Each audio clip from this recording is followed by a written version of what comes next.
Hello student, स्वागत है आपका अपना YouTube channel chemistry bye Amit sir में। चलिए, तो हम पिछले वाले वीडियो में क्या अध्ययन किए थे? नाभिकीय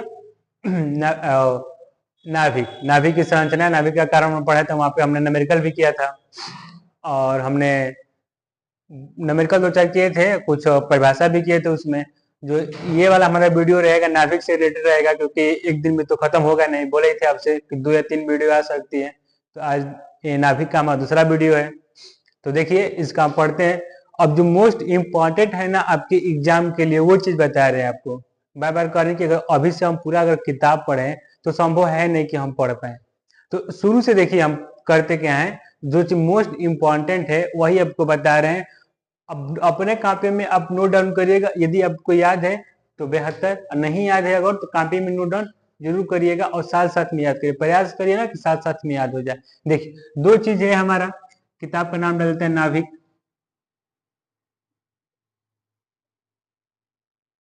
नाभिक में चैप्टर का नाम है। अब देखिए, नाभिकीय विखंडन।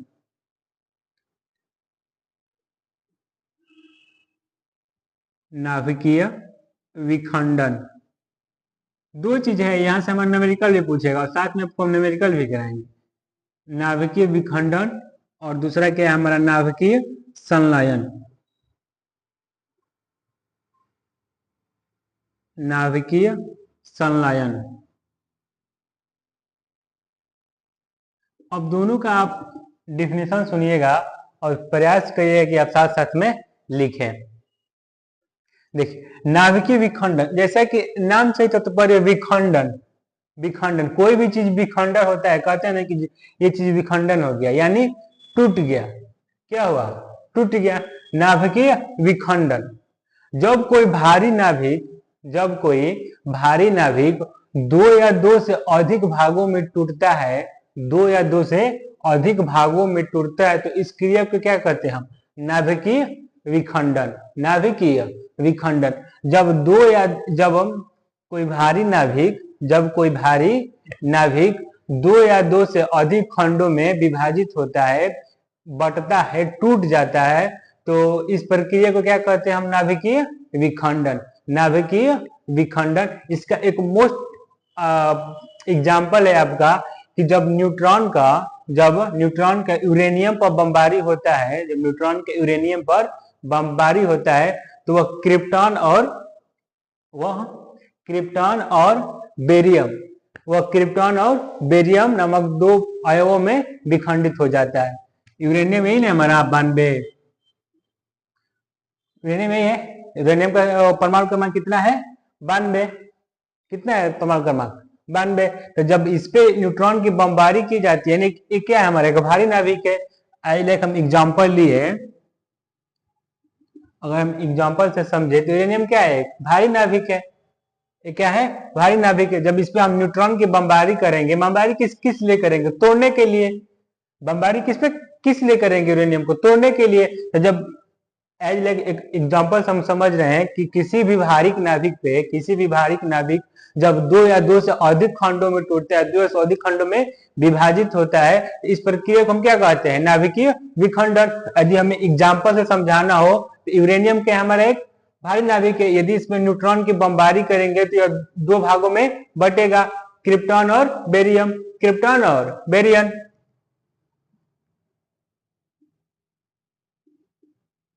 Krypton plus barium.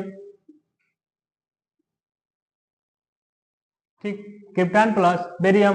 तो पहला चीज क्लियर है हमारा कि नाभिकीय विखंडन किसे कहते हैं? जब कोई भारी अयव दो या दो से अधिक खंडों में विभाजित होता है, तो इस प्रक्रिया को क्या कहते हैं हम? नाभिकीय विखंडन। अब समझिए, नाभिकीय संलयन। नाभिकीय संलयन, विखंडन मतलब कि बंटवारा, विखंडन मतलब बंटवारा, दो से अधिक भागों में टूटना। संलयन मतलब कि जुटना। संलयन मतलब जुटना। जब दो या दो से अधिक हल्के नाभिक आपस में जुड़कर एक भारी नाभिक का निर्माण करते हैं, तो इस प्रक्रिया को क्या कहते हैं? नाभिकीय संलयन। नाभिकीय संलयन। अगर आपको परिभाषा ना याद हो तो आप ऐसे करिए, ये चीज को याद करिए, विखंडन संलयन, विखंडन संलयन, विखंडन संलयन। जिसके नाम में विखंडन यानी बिखरता है, विखंडन, बिखरता है। तो जब कोई भारी नाभिक 2 या 2 से अधिक भागों में बिखरेगा तो उसे हम क्या कहेंगे, नाभिकीय विखंडन। जब 2 या 2 से हल्के नाभिक आपस में जुटकर एक भारी नाभिक का निर्माण करेंगे तो हम इसे क्या बोलेंगे, नाभिकीय संलयन, नाभिकीय संलयन। जब 2 या 2 से अधिक नाभिक, हल्के नाभिक आपस में जुटकर एक भारी नाभिक का निर्माण करते हैं तो इस प्रोसेस को हम क्या बोलते हैं, नाभिकीय संलयन, नाभिकीय संलयन। अब इसी से हमारा है एक टॉपिक आता है हमारा, वो क्या है, नाभिकीय विखंडन की श्रृंखला।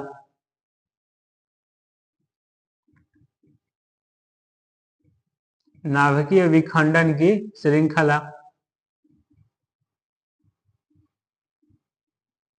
नाभिकीय विखंडन की श्रृंखला, नाभिकीय विखंडन की श्रृंखला, नाभिकीय विखंडन की श्रृंखला। अब देखिए, पहले तो क्लियर हो गया है नाभिकीय विखंडन। जब कोई भारी नाभिक 2 भागों में टूटता है तो उसे क्या कहते हैं, हम नाभिकीय विखंडन कहते हैं। आज लाइक एग्जांपल, यूरेनियम क्या है, हमारा एक भारी नाभिक है। यूरेनियम क्या है, एक भारी नाभिक है। जब ये 2 भागों में टूटेगा तो krypton plus barium, krypton plus barium, sorry krypton plus barium. और नाभिकीय संलयन मतलब कि जोड़। जब 2 या 2 से अधिक हल्के नाभिक आपस में जुटकर एक भारी नाभिक का निर्माण करते हैं तो इस प्रक्रिया को क्या कहते हैं हम, नाभिकीय संलयन, नाभिकीय संलयन। अब देखिए नाभिकीय विखंडन की श्रृंखला, नाभिकीय विखंडन की श्रृंखला, नाभिकीय विखंडन की श्रृंखला। अब देखिए, जब यूरेनियम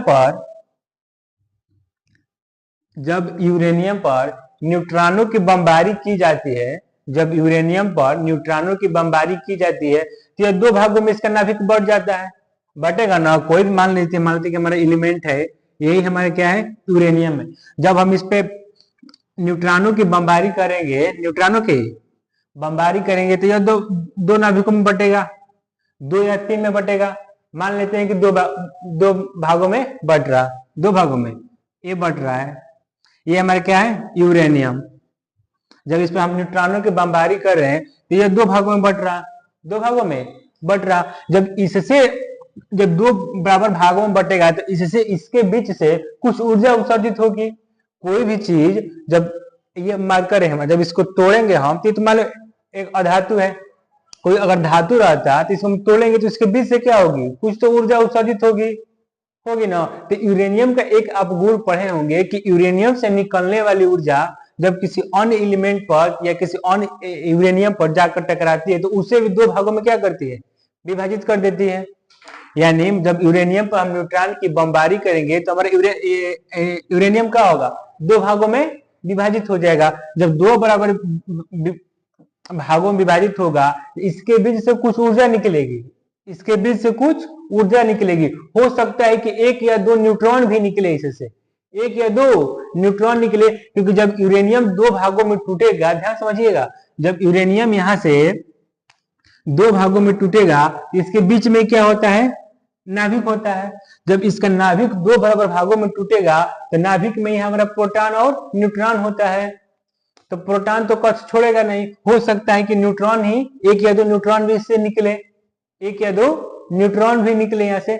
अब एक एग्जांपल समझिए कि हमारा मार्कर है, ये क्या है, यूरेनियम, इसके अंदर रिफिल भरा है, इसके अंदर रिफिल, जैसे हम स्याही बोलते हैं।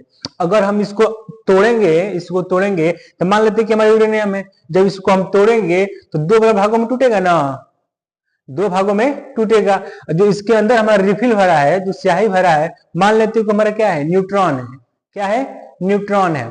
अब उसी रिफिल के ऊपर आप देखे होंगे कि जो पेन में लीड लगी होती है, जिसकी लीड होती है ना, लीड के अंदर स्याही भरा होता है। जब हम उस पेन को तोड़ेंगे तो सबसे पहले तो ऊपर वाला हिस्सा टूटेगा पेन का। तो मान लेते हैं कि हमारा यूरेनियम टूट गया, 2 भागों में टूट गया।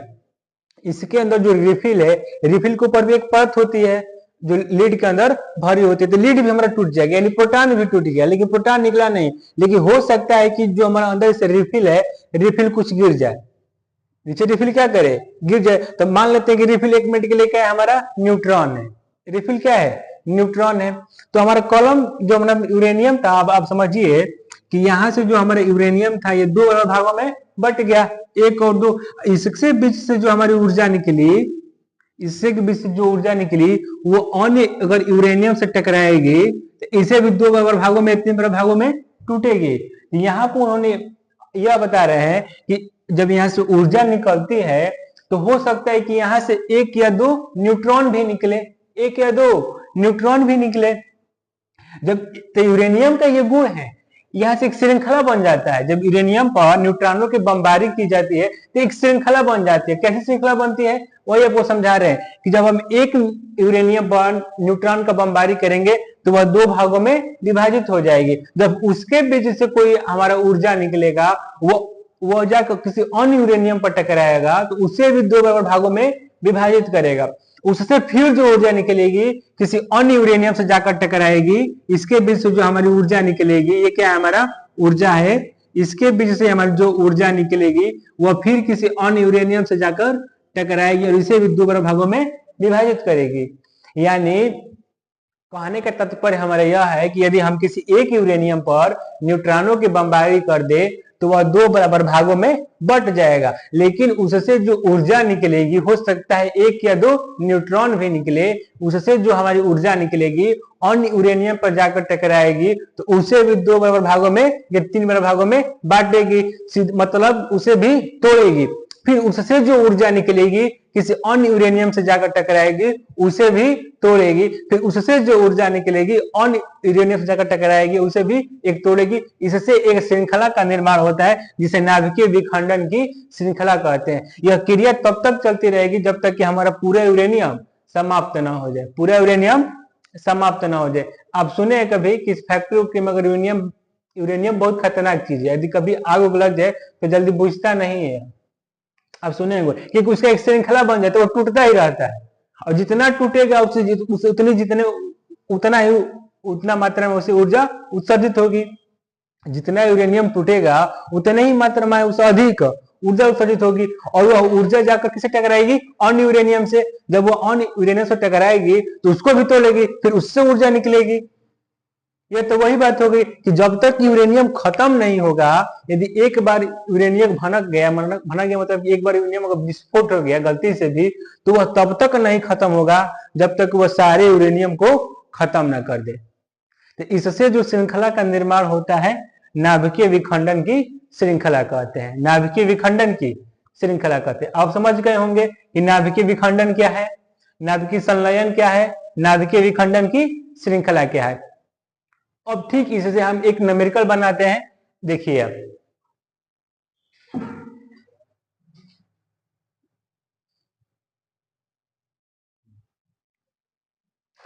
चलिए देखिए दो क्वेश्चन है। हवा तो नहीं लग रहा होगा लेकिन हवा लगाएंगे आराम से करना है। देखो नाभिकीय संलयन में 1 ग्राम हाइड्रोजन से 0.993 ग्राम हीलियम प्राप्त होती है। केमिस्ट्री का फील आ रहा होगा।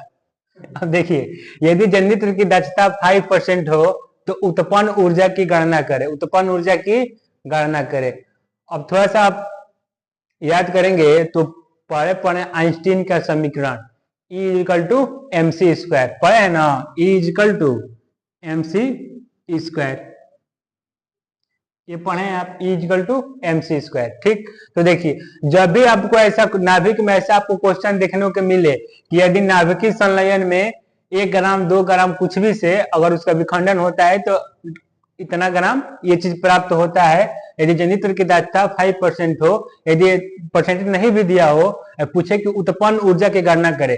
यदि इसको यहाँ से आप साइड कर दीजिए, इसको इतना मत पढ़िए। यदि नाभिकीय संलयन में 1 ग्राम हाइड्रोजन से 0.993 ग्राम हीलियम प्राप्त होती है तो उत्पन्न ऊर्जा की गणना करें। यहां तक हमारा एक क्वेश्चन हो गया। अगर क्वेश्चन को वेटेज बढ़ाएगा तो इसमें जोड़ सकता है। यदि जनित्र की दक्षता 5% हो तो उत्पन्न ऊर्जा की गणना करें। तो सबसे पहले हम तो उत्पन्न ऊर्जा की गणना करेंगे, उसके बाद निकालेंगे दक्षता की 5%। तो हमारा यहाँ तक एक क्वेश्चन हो गया। इसके बाद जो दूसरा क्वेश्चन जुड़ा है थोड़ा वेटेज को बढ़ा दिया। तो देखिए नाभिकीय संलयन में 1 ग्राम हाइड्रोजन से 0.993 ग्राम हीलियम प्राप्त होता है। सबसे पहले मान निकालिए डेल्टा एम का। डेल्टा एम कैसे निकलेगा, 1 ग्राम हाइड्रोजन से नाभिकीय संलयन हो रहा है ना, जुटाव हो रहा है, नाभिकीय जुटाव हो रहा है, 0.993 ग्राम हीलियम प्राप्त होती है। तो निकाल लीजिए 1 - 0.993 3, यहाँ से कटे क्या बचेगा हमारा 0.0077, यही ना बचेगा हमारा ग्राम, ग्राम में है तो ग्राम। अब कोई भी चीज न्यूमेरिकल को हल करने से पहले हम क्या करते हैं, उसको मात्रक में चेंज करते हैं, मात्रक में चेंज करते हैं। तो ये ग्राम में इसको चेंज करेंगे किलोग्राम में, करेंगे ना। तो देखो जब किलोग्राम में चेंज करेंगे तो क्या होगा हमारा, ये ग्राम में है तो 10 के पावर -3 होगा ना। 1 2 3, 1 2 3, तो 3 और 3 6, यानी 7 गुणा 10 के पावर 6, सॉरी 7 गुणा 10 के पावर 6 kg। ठीक, 7 गुणा 10 के पावर 6 किलोग्राम।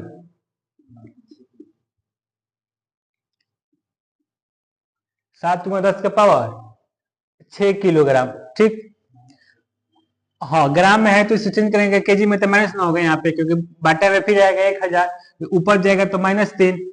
अगर नहीं करना है तो देखो 0.007, इसको हम क्या लिखेंगे, 7 बटा में 1000 लिखेंगे ना, 7 बटा में 1000। जब यह ऊपर जाएगा तो 7 गुणा 10 के पावर -3, ये हमारे किस में रहेगा, ग्राम में। और फिर इसको चेंज करेंगे किलोग्राम में, तो फिर बटा में 1000, 1000 को लिख सकते हैं ना 10 के पावर 3, जैसे यहाँ के। फिर यह ऊपर जाएगा तो क्या होगा हमारा, गुणा 10 के पावर -3, 10 के पावर -3 कितना होगा, 3 3 6, यानी 7 गुणा 10 के पावर -6 किलोग्राम। अब कुछ नहीं करना है आपको, देखो m का मान आ गया ना, अब सीधा सीधा सूत्र में रखो, E = mc², तो E = m। अब बताओ हम m का मान कितना निकाला है, 7 गुणा 10 के पावर -6 इंटू c का मान आप जानते हैं, पढ़े, c का मान कितना होता है, 3 गुणा 10 के पावर 8 मीटर प्रति सेकेंड। यदि क्वेश्चन में आपसे c का मान दिया हो तो लिखेंगे, और नहीं तो हम जानते हैं c का मान कितना है, खंडानी है 3 गुणा 10 के पावर 8 मीटर प्रति सेकेंड, मीटर प्रति सेकेंड। रख दीजिए, स्क्वायर है तो स्क्वायर कर लीजिए, क्या हो जाएगा हमारा, 3 का 9, 8 दूना 16, सीधे सीधे कर दें यहाँ पे, 9 गुणा 10 के पावर 16, कोई दिक्कत। यहाँ पे c का स्क्वायर है ना, तो 3 गुणा 10 के पावर 8 c का मान होता है, इसका हम स्क्वायर कर दिए तो 9 गुणा 10 के पावर 16। अब हल करो इसको, 9 7 63, 63 इंटू 10 के पावर 16 में से 6 गया 10, 63 गुणे 10 के पावर 10, 63 गुणे 10 के पावर 10। अब देखो एक किस में आ गया हमारा m का मान, ऊर्जा निकाल रहा है ना सर, हाँ ऊर्जा निकालते, किस में आएगा हमारा, ऊर्जा का मात्रक जूल। कोई भी डिफिनेशन करिएगा आप तो हमेशा मात्रक लिखना मत भूलिएगा, एग्जाम हो टेस्ट हो कोई भी चीज आप कहीं भी मात्रक लिखना मत भूलिए, ये सबसे बड़ी गलती है, यहाँ से हम नंबर कटता है। यहाँ से कोई भी चीज लिखिए मात्रक दे के लिखिए यहाँ पे। अब नहीं समझ में आए कि हम क्या निकाल रहे हैं, हम क्या निकाल रहे हैं, ऊर्जा निकाल रहे हैं, क्या निकाल रहे हैं, ऊर्जा निकाल रहे हैं। यदि हमारा क्वेश्चन इतना ही पूछता कि नाभिकीय संलयन में 1 ग्राम हाइड्रोजन से 0.993 ग्राम हीलियम प्राप्त होती है, तो उत्पन्न ऊर्जा की गणना करें, तो हमारी ऊर्जा यहाँ से आ गई, ऊर्जा क्या हो गई, आ गई 63 गुणा 10 का पावर 10। ऊर्जा का मात्रक क्या होता है, जूल, ऊर्जा का मात्रक जूल, आंसर आ गया हमारा जूल में। अब देखो अब क्वेश्चन को आगे कैसे बढ़ाया है, क्या पूछ रहा है, यदि जनित्र की दक्षता 5% हो, यदि जनित्र की दक्षता 5% हो, तो जब किसी भी चीज की दक्षता या दक्षता मतलब उसको रखने की शक्ति 5% है, इसका वह 5% रख सकता है। यदि जनित्र की दक्षता 5%, यानी ऊर्जा का मान कितना भी हो, लेकिन जनित्र क्या करेगा, उसको 5% ही अपने पास रखेगा, तो इसका हम 5% निकाल देंगे। तो परसेंटेज कैसे निकालते हैं, 63 गुणे 10 के पावर 10 गुणे इसका 5%, यानी 5/100, 5/100। अब आपको सोल्यूशन करने का बेस्ट तरीका क्या बताएं कि कोई भी चीज हो यदि 0 0 में है, क्या करेंगे, उसको लिख दीजिए पावर में, 10 के पावर 2, 10 के पावर 2, तो 10 के पावर नीचे 2 है, ऊपर जाएगा तो 10 के पावर -2, तो हटाइए इसको ले जाइए ऊपर, 10 के पावर -2। अब इसको हल कर दीजिए, 63 गुणे 5, 63 में 5 से गुणा करने कितना होगा, 5 3 15 और 6 35 31, 315 गुणे 10 के पावर 10, 10 के पावर में से कितना होगा, 10 में से 2 गया 8, 10 के पावर माइनस 8। ये हमारा क्या हो जाएगा आंसर, क्या हो जाएगा आंसर। ठीक, अब दूसरा क्वेश्चन देखिए, नाभिक एल्युमिनियम और टेरियम की त्रिज्याओं का अनुपात ज्ञात करे। यदि आपको क्वेश्चन में फंसाना है तो ना आपका यहाँ पे परमाणु क्रमांक देगा और ना ही उसका द्रव्यमान संख्या देगा, द्रव्यमान भार, ना आपका परमाणु क्रमांक देगा। आपको खुद याद करना है कि किस एलिमेंट का परमाणु क्रमांक कितना होता है, उसका परमाणु भार कितना होता है। ठीक, तो देखिए एल्युमिनियम का परमाणु क्रमांक कितना होता है 13, एल्युमिनियम का परमाणु क्रमांक 13 और इसका परमाणु भार 27, और टेरियम का परमाणु क्रमांक कितना होता है 52 और इसका परमाणु भार 125। 125। अब आप थोड़ा पहले वाला अगर वीडियो देखे होंगे तो आपको क्या बताए थे कि जब भी परमाणु नाभिक में त्रिज्याओं का बात करें, सीधे आपको सूत्र क्या लगाना है, R equal to R not into ए के पावर 1/3। यही नहीं बताए थे आपको, R equal to R not into एक 1/3। ठीक, R नॉट का मान आपसे बताए थे कि R नॉट का मान कितना होता है। जल्दी से एक सेकंड में बताइए कि R नॉट का मान कितना होता है। ठीक, R नॉट का मान कितना होता है 1.2 into 10 to the power minus 15।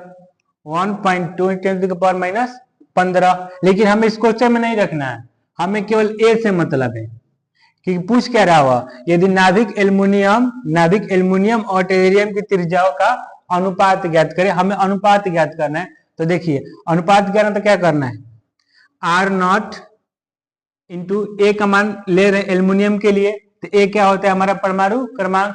परमाणु क्रमांक एल्युमिनियम कितना है 13, आर नॉट 13 इसका पावर 1/3। फिर अनुपात पूछ रहा ना, तो फिर इसमें लेंगे आर नॉट और टेरियम का परमाणु क्रमांक कितना है 52 इंटू 1/3। यही ना, जब अनुपात पूछ रहा है यानी बाटा पूछ रहा है उसका, तो देखो आर नॉट 13 के पावर 1/3 और बटा आर नॉट इंटू 52 के बटा 1/3। यह होगा ना। तो अब देखो करना कैसे, इसको हल नहीं करना है, केवल पूछा है ना कि त्रिज्याओं का अनुपात ज्ञात करे। आर नॉट से आर नॉट खत्म, 1/3 से 1/3 खत्म।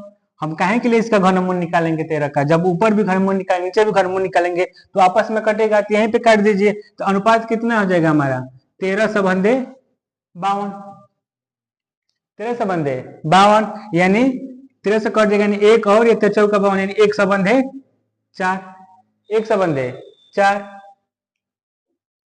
ठीक, अब इसके आगे देखिए एक टॉपिक आपको पढ़ा दे रहे हैं, पहले इसको आप नोट कर लीजिए।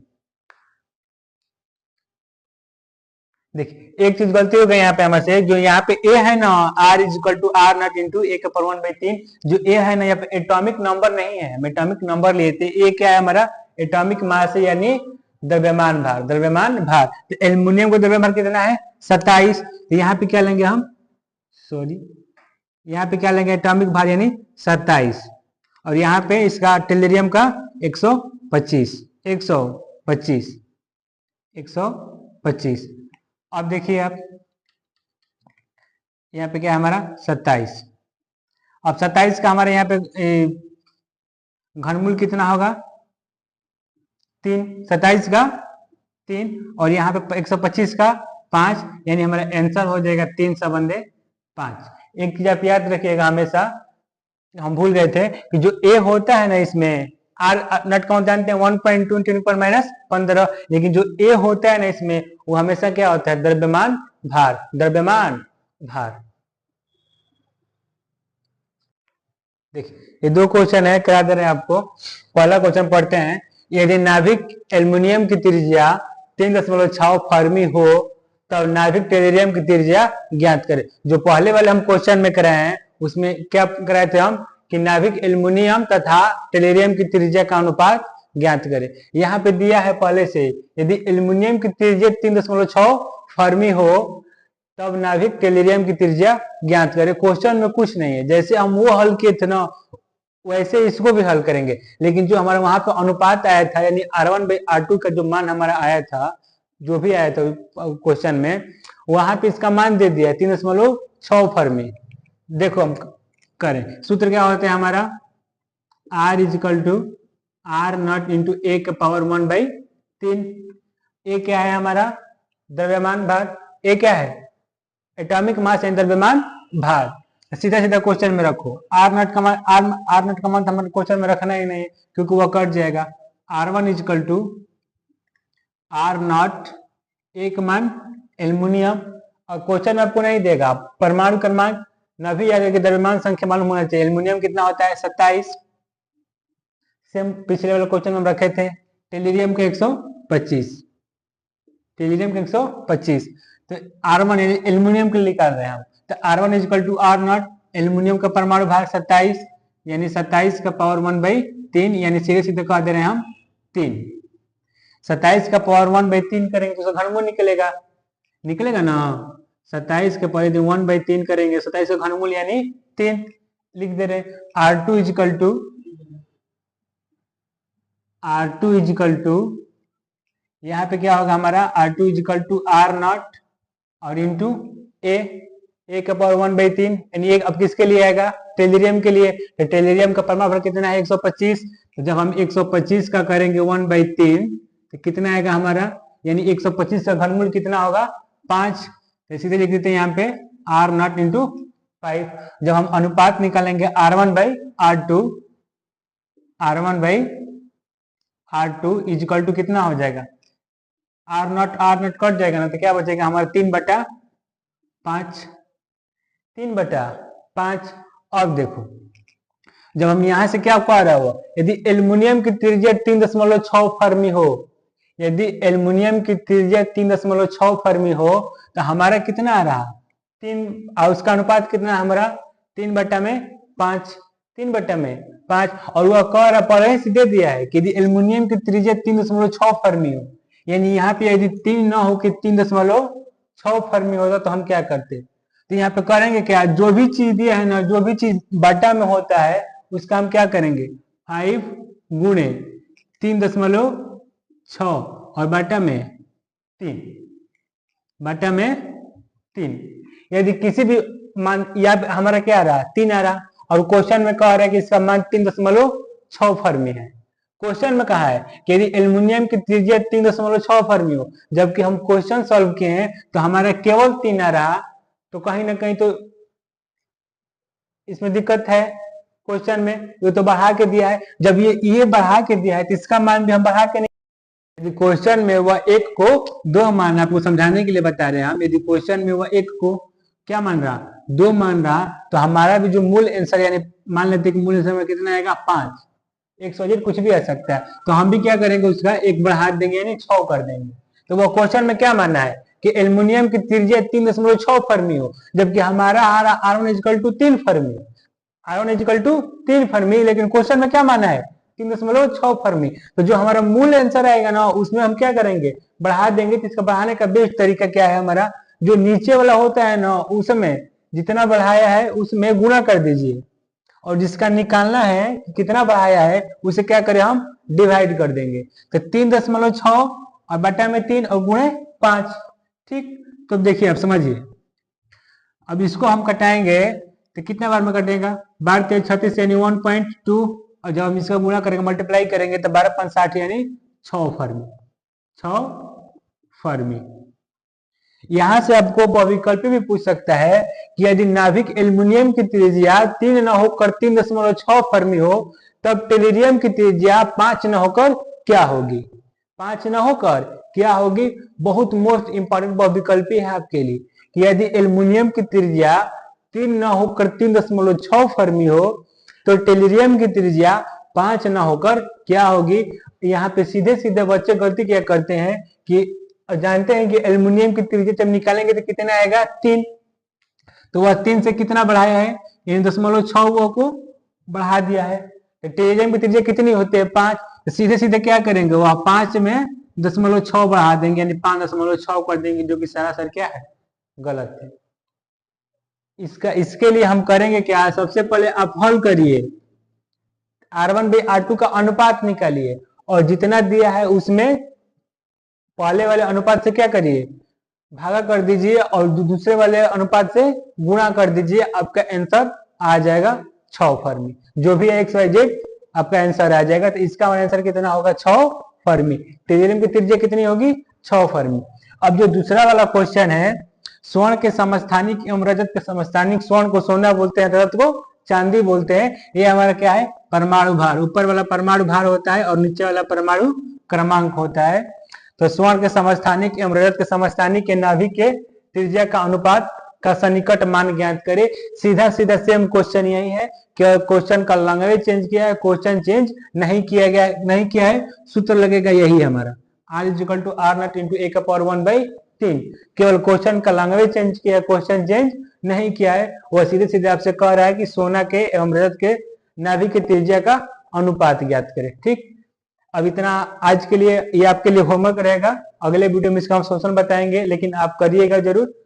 मिलते हैं नेक्स्ट वीडियो में, तब तक के लिए थैंक यू।